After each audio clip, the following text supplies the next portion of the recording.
नमस्कार। प्रस्तुत है मुंशी प्रेमचंद जी के द्वारा लिखा हुआ उपन्यास गोदान का 29वां भाग। आगे बढ़ने के पहले जानते हैं पिछले भाग की कहानी। सीलिया सोना के कहने पर सोना के होने वाले ससुराल में जाकर दहेज न लेने की बात बोल आई। उसका होने वाला ससुर गौरीराम हार मान जाता है और होरी को पत्र के माध्यम से बताता है कि जब संबंध बन ही रहे हैं तो उन्हें कोई दहेज नहीं चाहिए। इस पर धनिया उनसे कहला भेजती है कि क्या हुआ जो उन्होंने कुछ भी न मांगा, मगर देना उनका धर्म है। होरी सिर पीट कर रह जाता है कि अच्छा खासा गला छूट रहा था, ये धनिया ने उसे कहाँ फंसा डाला। वो कहता है कि वो सहुआइन से ही रुपए उधार लेगा। इधर भोला नई सगाई कर लेता है और घरेलू झगड़े में उसका बेटा कामता उसे घर से निकाल देता है। भोला नोखेराम की शरण में जाता है। नई नवेली स्त्री को देखकर नोखेराम उसे एक कोठरी रहने को दे देता है। पूरे गांव में नोखेराम और नोहरी यानी भोला की नई नवेली दुल्हन की चर्चा है। भोला इन झंझटों से निकलना चाहता है और अपने घर वापस जाना चाहता है, पर नोहरी जाने को तैयार नहीं। अब सुनते हैं आगे की कहानी। भोला झल्ला कर उठे और सिरहाने से लकड़ी उठाकर चले कि नोहरी ने लपक कर उनको पकड़ लिया। उसके बलिष्ठ पंजों से निकल पाना भोला के लिए मुश्किल था।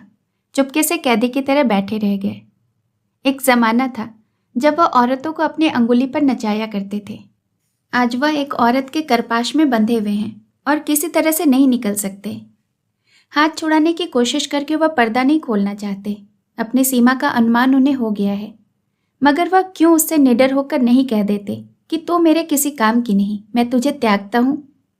पंचायत की धमकी देती है। पंचायत क्या कोई हवा है? अगर तुझे पंचायत का डर नहीं तो मैं क्यों पंचायत से डरूं? लेकिन यह भाव शब्दों में आने का साहस न कर सकता था। नोहरी ने जैसे उन पर कोई वशीकरण डाल दिया हो।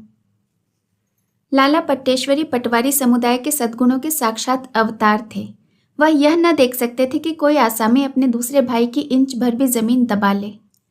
न ही वह यह देख सकते थे कि आसामी किसी महाजन के रुपये दबा ले। गांव के समस्त प्राणियों के हितों की रक्षा करना उनका परम धर्म था। समझौते या मेल जोल में उनका विश्वास न था। यह तो निर्जीवता के लक्षण है।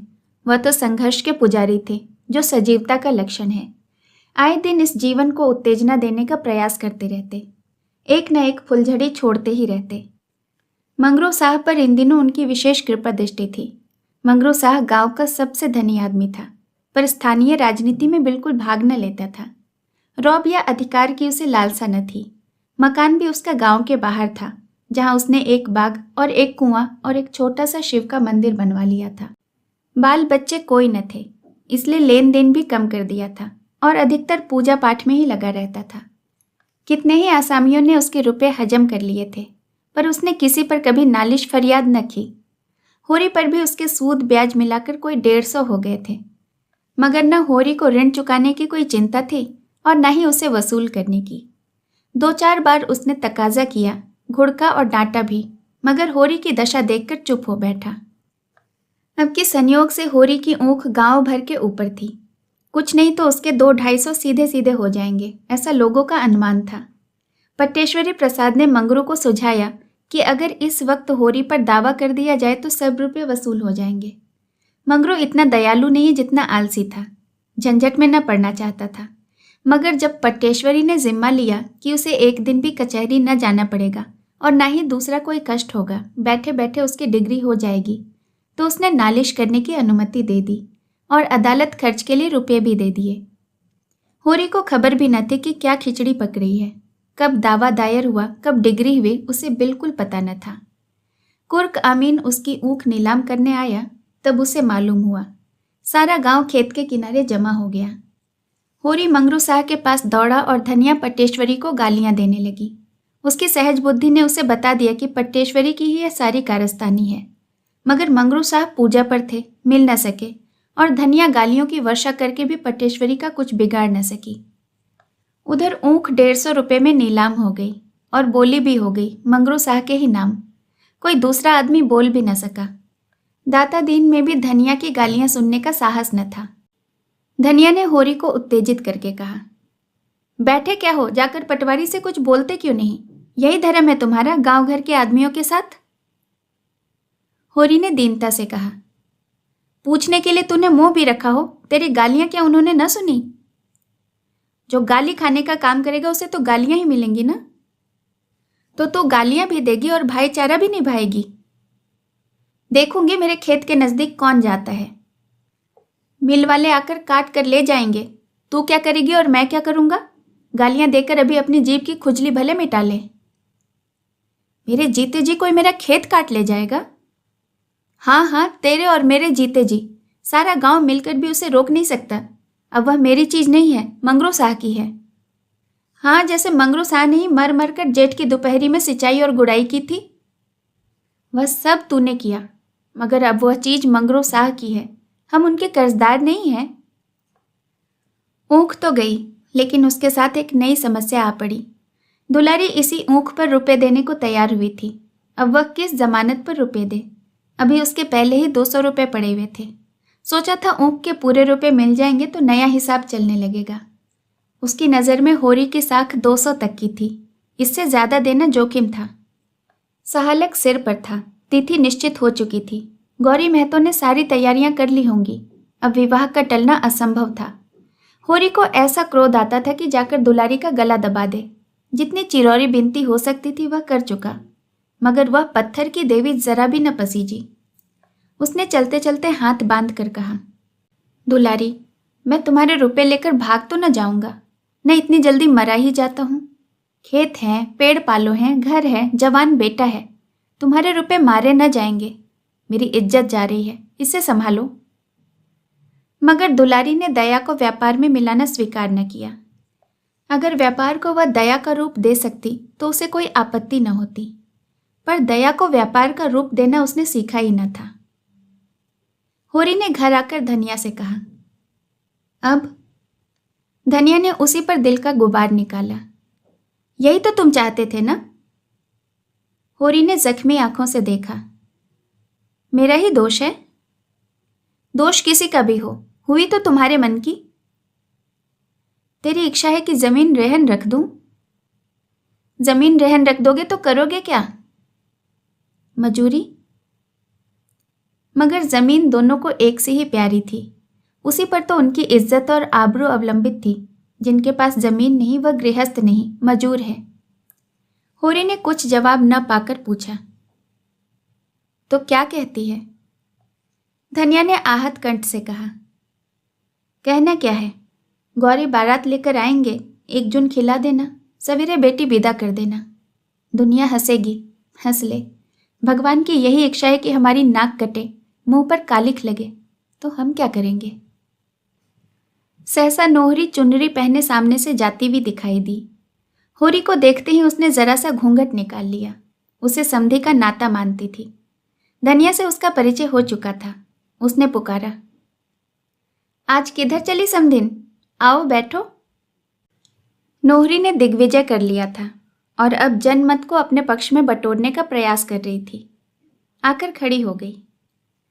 धनिया ने उसे सिर से पांव तक आलोचना की आंखों से देखकर कहा, आज इधर कैसे भूल पड़ी?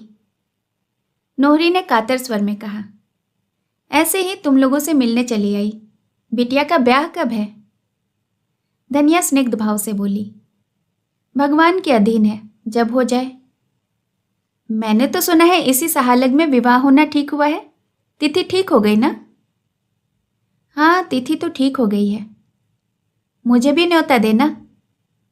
तुम्हारी तो लड़की है, न्योता कैसा? दहेज का सामान तो मंगवा लिया होगा, जरा मैं भी देखूं। धनिया असमंजस में पड़ी, क्या कहे। होरी ने संभाला, अभी तक कोई सामान नहीं मंगवाया है, और सामान क्या करना है, कुछ कन्या तो देना है। नोहरी ने अविश्वास भरी आंखों से देखा, कुछ कन्या दोगे? मैं तो पहली लड़की है, दिल खोल कर करो ना।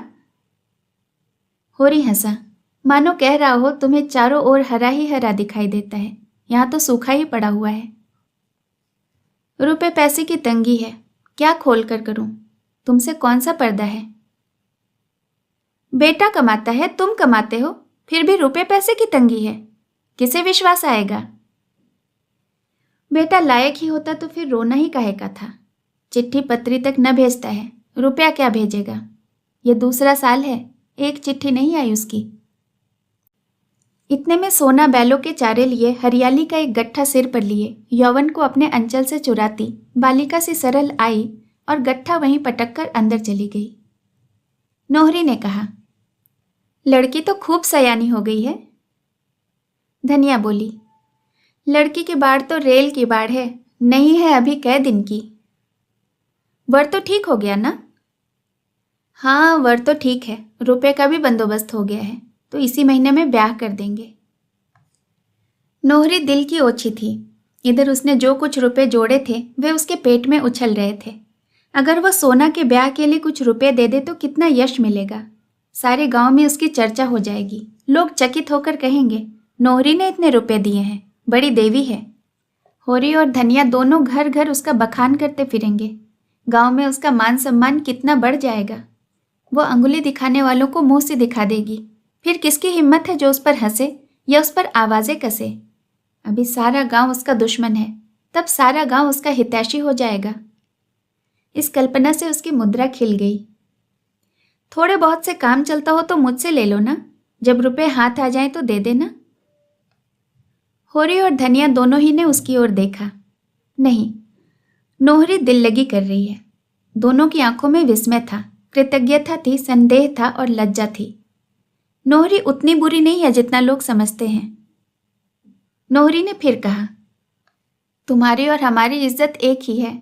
तुम्हारी हंसी होगी तो क्या मेरी हंसी न होगी? कैसे भी हुआ हो, पर अब तो तुम हमारे समधी ही हो।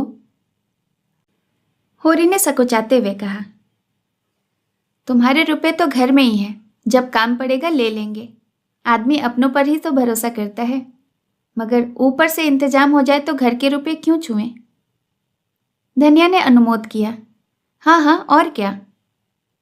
नोहरी ने अपनापन जताया, जब घर में रुपए हो तो बाहर वालों के सामने हाथ क्यों फैलाओगे? सूद भी देना पड़ेगा, उस पर से स्टैंप लिखो, गवाही कराओ, दस्तूरी कराओ, खुशामद करो। हाँ, मेरे रुपए में छूत लगी हो तो दूसरी बात है। होरी ने संभाला, नहीं नहीं नोहरी, जब घर में काम चल जाएगा तो बाहर क्यों हाथ फैलाएं? लेकिन आपस वाली बात है, खेती बाड़ी का भरोसा नहीं। तुम्हें जल्दी कोई काम पड़ा और हम रुपये न जुटा सके तो तुम्हें भी बुरा लगेगा और हमारी भी जान संकट में पड़ेगी। इसी से कहता था, नहीं तो लड़की तो तुम्हारी ही है। मुझे अभी इतनी जल्दी रुपये की ज़रूरत नहीं है, तो तुम ही से ले लेंगे। कन्यादान का फल भी बाहर क्यों जाए? कितने रुपए चाहिए? तुम कितने दे सकोगी? 100 में चल जाएगा?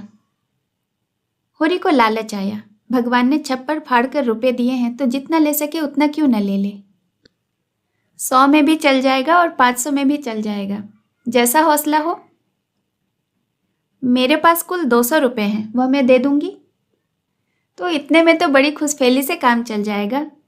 अनाज घर में ही है, मगर ठकुराइन आज मैं तुमसे कहता हूँ, मैं तुम्हें ऐसी लक्ष्मी न समझता था।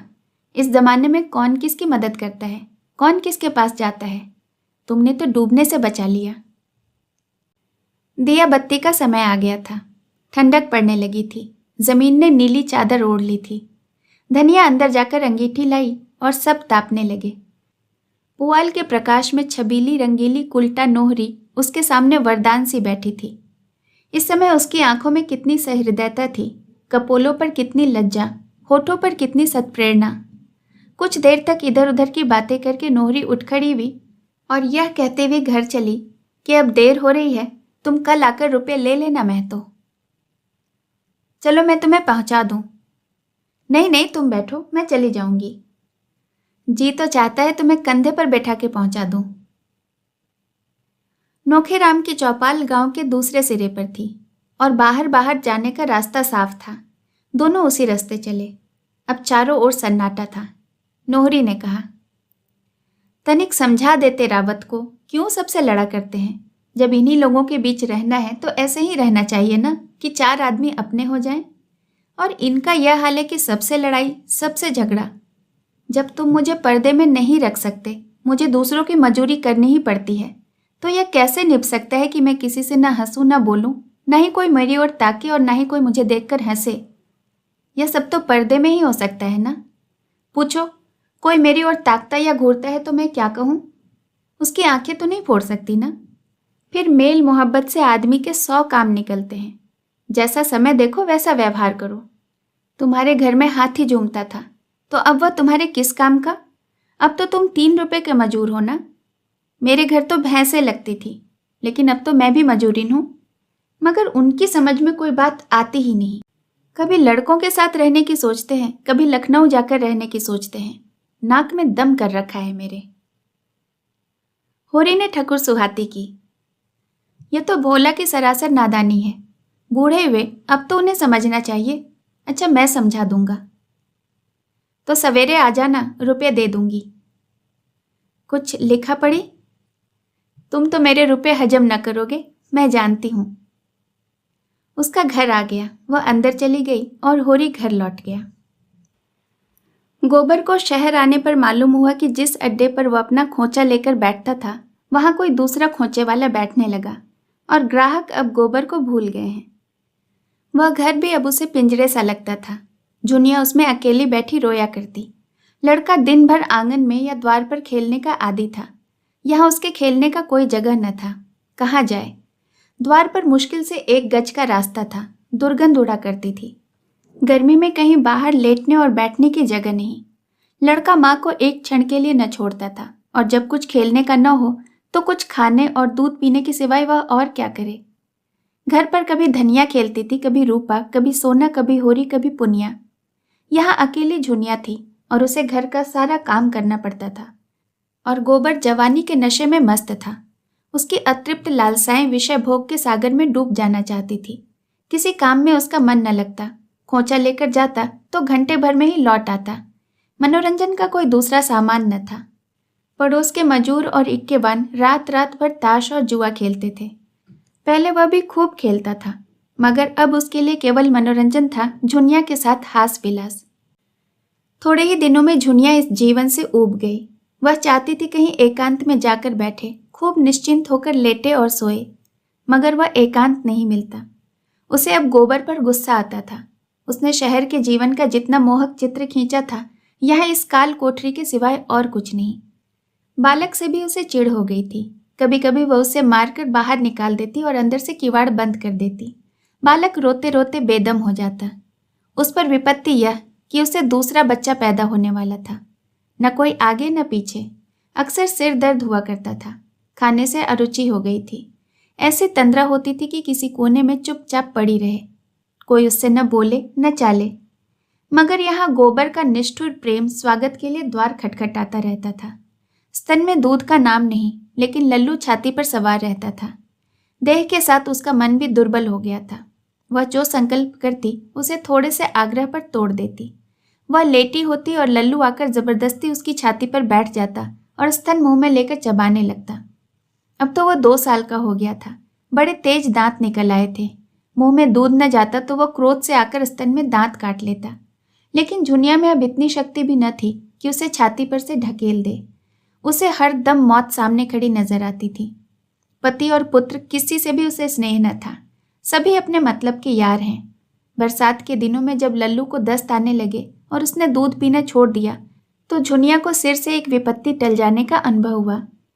लेकिन जब 1 सप्ताह बाद बालक मर गया, तो उसकी स्मृति पुत्र स्नेह से सजीव होकर उसे रुलाने लगी। और जब गोबर बालक के मर जाने के 1 ही सप्ताह बाद फिर से आग्रह करने लगा, तो उसने क्रोध में जलकर कहा, तुम कितने पशु हो। झुनिया को अब लल्लू की स्मृति लल्लू से कहीं अधिक प्रिय थी। लल्लू जब तक सामने था, वह उससे जितना सुख पाती थी उससे कहीं ज्यादा कष्ट पाती थी। अब लल्लू उसके मन में आ बैठा था, शांत, स्थिर, सुशील और सुहास। उसकी कल्पना में अब वह वेदना में आनंद था जिसमें प्रत्यक्ष की काली छाया न थी। बाहर वाला लल्लू उसके भीतर वाले लल्लू का प्रतिबिंब मात्र था। प्रतिबिंब सामने न था जो असत्य अस्थिर था।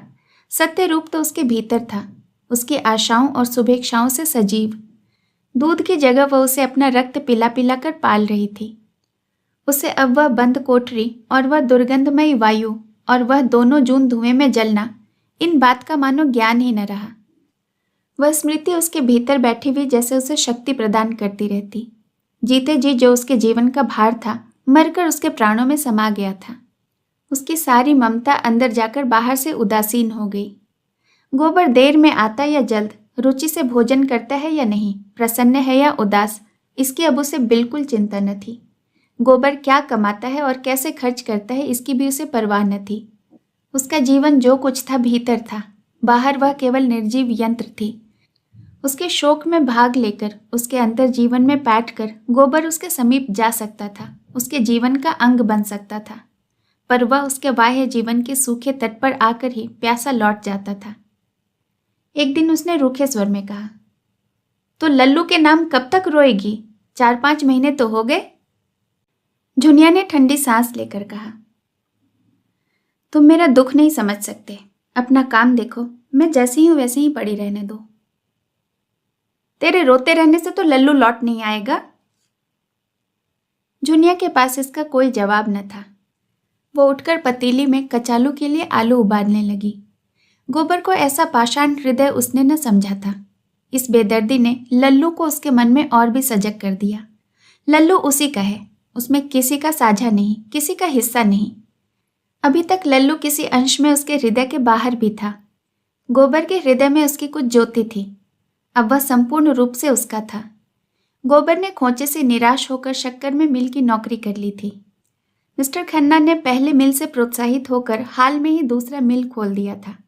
गोबर को वहां बड़े सवेरे जाना पड़ता और दिन भर के बाद जब वह दिया जले घर लौटता तो उसकी देह में जरा सी भी जान न रहती। इतनी मेहनत होने पर भी जैसे उस कोलाहल, उस गति और उस तूफानी शोर पर उस पर एक बोझ सा लदा रहता। यह शंका बनी रहती कि न जाने कब डांट पड़ जाए। सभी श्रमिकों की यही दशा थी। सभी ताड़ी या शराब में अपने दैहिक थकान और मानसिक अवसाद को डुबाया करते थे। गोबर को भी शराब का चस्का पड़ा।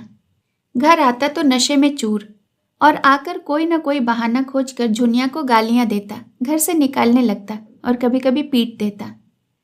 झुनिया को अब यह शंका होने लगी कि वह रखेली है, इसी से उसका अपमान हो रहा है। ब्याहता होती तो गोबर की मजाल थी कि उसके साथ यह व्यवहार करता। बिरादरी उसे दंड देती, हुक्का पानी बंद कर देती। उसने कितनी बड़ी भूल की कि इस कपटी के साथ घर से निकल भागी।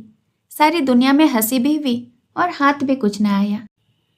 वह गोबर को अपना दुश्मन समझने लगी, न उसके खाने पीने की परवाह करती, न अपने खाने पीने की। जब गोबर उसे मारता तो उसे ऐसा क्रोध आता कि गोबर का गला छुरे से रेत डाले। गर्भ जो जो पूरा होता जाता उसकी चिंता बढ़ती जाती। इस घर में तो उसकी मरनी हो जाएगी, कौन उसकी देखभाल करेगा, कौन उसे संभालेगा?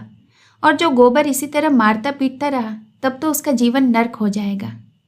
एक दिन वह बम्बे पर पानी भरने गई तो पड़ोस की एक स्त्री ने पूछा, कै महीने का है रे? झुनिया ने लजा कर कहा, क्या जाने दीदी, मैंने तो गिना गिना या नहीं। दोहरी देह की काली कलुटी नाटी कुरूपा बड़े बड़े स्तनों वाली स्त्री थी। उसका पति एक्का हाँकता था और वह खुद लकड़ी की दुकान करती थी। झुनिया कई बार उसकी दुकान से लकड़ी लाई थी, इतना ही परिचय था।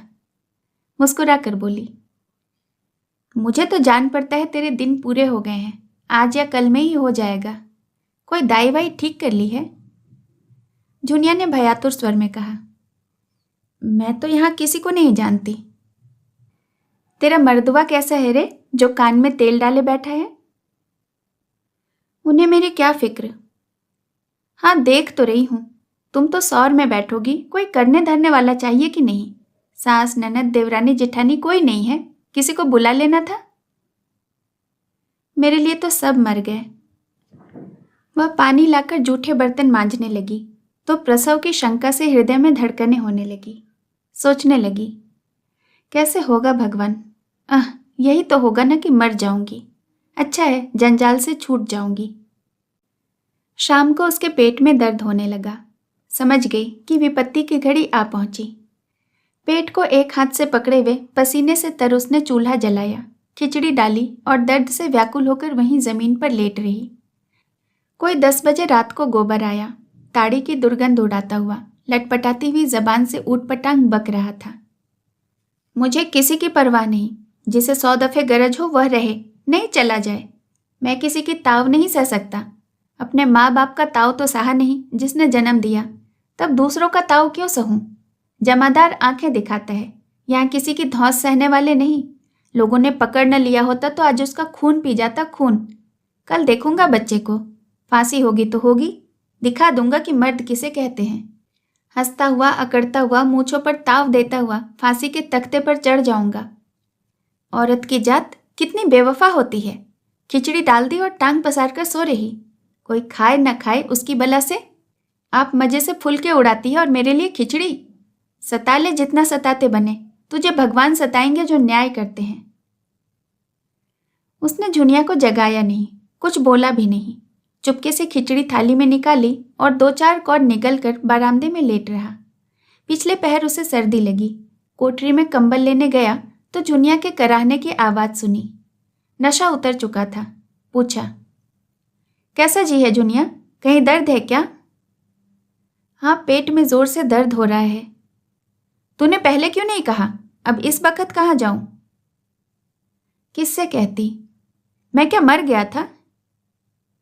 तुम्हें मेरे मरने जीने की क्या चिंता? गोबर घबराया। कहाँ दाई खोजने जाए? इस वक्त वह आने ही क्यों लगी? घर में कुछ है भी तो नहीं। चुड़ैल ने पहले बता दिया होता तो किसी से 2-4 रुपए मांग लाता। इन्हीं हाथों में 50-100 रुपए हरदम पड़े रहते थे। 4 आदमी खुशामद करते थे। इस कुलक्षणी के आते जैसे लक्ष्मी रूठ गई, टके टके को मोहताज हो गया। सहसा किसी ने पुकारा, यह क्या तुम्हारी घरवाली करा रही है? दर्द तो नहीं हो रहा? यह वही मोटी औरत थी जिसने आज झुनिया से बातचीत की थी। घोड़े को दाना खिलाने के लिए उठी थी। झुनिया का कराहना सुनकर पूछने आ गई। गोबर ने बरामदे में जाकर कहा, पेट में दर्द है, छटपटा रही है, यहाँ कोई दाई मिलेगी? वह तो आज मैं उसे देखते ही समझ गई थी। दाई कच्ची सराय में रहती है, लपक कर बुला लाओ, कहना जल्दी चल, तब तक मैं यहाँ बैठती हूँ। मैंने तो कच्ची सराय देखी ही नहीं है, किधर है? अच्छा तो तुम उसे पंखा झलते रहो, मैं बुलाए लाती हूँ। यही कहते हैं कि अनाड़ी आदमी किसी काम का नहीं। पूरा पेट और दाई की खबर नहीं। यह कहती हुई वह चल दी। इसके मुंह पर तो लोग उसे चोहिया कहते हैं, यही उसका नाम था, लेकिन पीठ पीछे मोटल्ली कहा करते थे। किसी को मोटल्ली कहते सुन लेती तो उसके 7 पुरखों तक चढ़ जाती। गोबर को बैठे 10 मिनट भी न हुए होंगे कि वह लौट कर आई और बोली, अब संसार में गरीबों का निबाह कैसे होगा बोलो? रांड कहती है 5 रुपये लूंगी तब चलूंगी, और 8 आने रोज, 12वें दिन 1 साड़ी। मैंने कहा तेरा मुंह न झुलस तू, जा चूल्हे में, मैं देख लूंगी।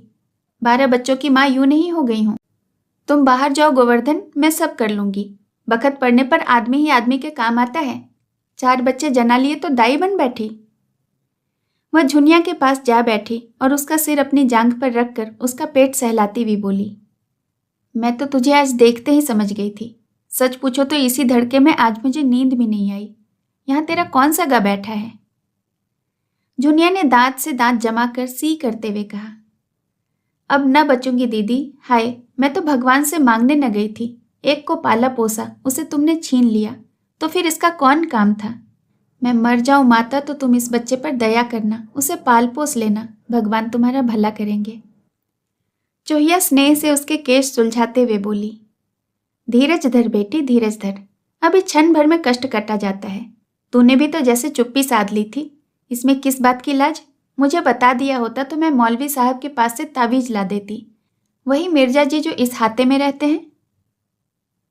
इसके बाद झुनिया को कुछ होश न रहा। 9 बजे सुबह उसे होश आया तो उसने देखा चोहिया शिशु को लिए बैठी है और वह साफ साड़ी पहने लेटी है। ऐसी कमजोरी थी मानो देह में रक्त का नाम न हो। चोहिया रोज सवेरे आकर झुनिया के लिए हरीरा और हलवा पका जाती और दिन में कई बार आकर बच्चे को उपटन मल जाती और ऊपर से दूध पिला जाती। आज चौथा दिन था, पर झुनिया के स्तनों में दूध न उतरा था। शिशु रो रो कर गले फाड़ लेता था क्योंकि ऊपर का दूध उसे पचता न था। एक क्षण को चुप न होता था। जब चौथे दिन सांझ तक भी झुनिया को दूध न उतरा तो चोहिया घबराई। बच्चा सूखता चला जाता था। नखास पर एक पेंशनर डॉक्टर रहते थे। चोहिया उन्हें ले आई। डॉक्टर ने देखभाल कर कहा, इसके देह में तो खून है नहीं, दूध कहाँ से आए? समस्या जटिल हो गई। देह में खून लाने के लिए महीनों पुष्टिकारक दवाएं खानी पड़ेगी, तब कहीं दूध उतरेगा। तब तक तो इस मांस के लोथड़े का काम ही तमाम हो जाएगा। रात हो गई थी। गोबर ताड़ी पिए ओसारे पर पड़ा था। चूहिया बच्चे को चुप कराने के लिए उसके मुंह में अपनी छाती डाले हुई थी। कि सहसा उसे ऐसा मालूम हुआ कि उसकी छाती में दूध आ गया। प्रसन्न होकर बोली, ले झुनिया, अब तेरा बच्चा जी जाएगा, मेरा दूध आ गया। झुनिया ने चकित होकर कहा, तुम्हें दूध आ गया? नहीं रे, सच। मैं तो नहीं पतियाती, देख ले। उसने अपना स्तन दबाकर दिखाया। दूध की धारा फूट निकली। झुनिया ने पूछा, तुम्हारी छोटी बिटिया तो 8 साल से कम की नहीं है? हाँ, 8वां है, लेकिन मुझे दूध बहुत होता था। इधर तो तुम्हें कोई बाल बच्चा नहीं हुआ? वही लड़की पोट पोंछनी थी, छाती बिल्कुल सूख गई थी, लेकिन भगवान की लीला है और क्या। अब से चूहिया 4-5 बार आकर बच्चे को दूध पिला जाती। बच्चा पैदा तो दुर्बल हुआ था, लेकिन चूहिया का स्वस्थ दूध पीकर गदराया जाता था। एक दिन चूहिया नदी स्नान करने चली गई। बच्चा भूख के मारे छटपटाने लगा। चूहिया 10 बजे लौटी तो झुनिया बच्चे को कंधे से लगाए झूला झुला रही थी और बच्चा रोए जाता था। चूहिया ने बच्चे को उसकी गोद से लेकर दूध पिलाना चाहा, पर झुनिया ने उसे झिड़क कर कहा, रहने दे, अभागा मर ही जाए तो अच्छा, किसी का एहसान तो न लेना पड़ेगा। चूहिया गिड़गिड़ाने लगी। झुनिया ने बड़े अदरावन के बाद बच्चा उसकी गोद में दिया, लेकिन झुनिया और गोबर में अब भी न पड़ती थी। झुनिया के मन में बैठ गया था कि यह पक्का मतलबी बेदर्द आदमी है, मुझे केवल भोग की वस्तु समझता है। मैं चाहे मरूं या जीऊं, उसकी इच्छा पूरी करते जाऊं, उसे बिल्कुल गम नहीं। सोचता होगा यह मर जाएगी तो दूसरी लाऊंगा, लेकिन बच्चा मुंह धो रखे, मैं ही ऐसी अल्हड़ थी जो तुम्हारे फंदे में आ गई। तब तो पैरों पर सिर रखे रोता था, यहाँ आते ही न जाने कैसे इसका मिजाज बदल गया। जाड़ा आ गया था, पर न ओढ़ना न बिछावन। रोटी दाल के लिए जो 2-4 रुपए बचते ताड़ी में उड़ जाते थे। एक पुराना लिहाफ था, दोनों उसी में सोते थे, लेकिन फिर भी उनमें कोसों का अंतर था। दोनों एक ही करवट में रात काटते थे। गोबर का जी शिशु को गोद में लेकर खेलने के लिए तरस कर रह जाता। कभी कभी वह रात को उठकर उसका प्यारा मुखड़ा देख लिया करता, लेकिन झुनिया की ओर से उसका मन खिंचता था। झुनिया भी उससे बात न करती थी, न ही उसकी कुछ सेवा करती, और दोनों के बीच यह मालिन्य समय के साथ लोहे के मोर्चे की भांति गहरा, दृढ़ और कठोर होता जाता था। दोनों एक दूसरे की बातों का उल्टा ही अर्थ निकालते थे, वही जिससे आपस का द्वेष और भी भड़के, और कई दिनों तक एक एक वाक्य को मन में पाले रहते और उसे अपना रक्त पिला पिलाकर एक दूसरे पर झड़पने को तैयार रहते, जैसे शिकारी कुत्ते। शेष कहानी अगले भाग में। कहानी सुनने के लिए आपका बहुत बहुत धन्यवाद। नमस्कार।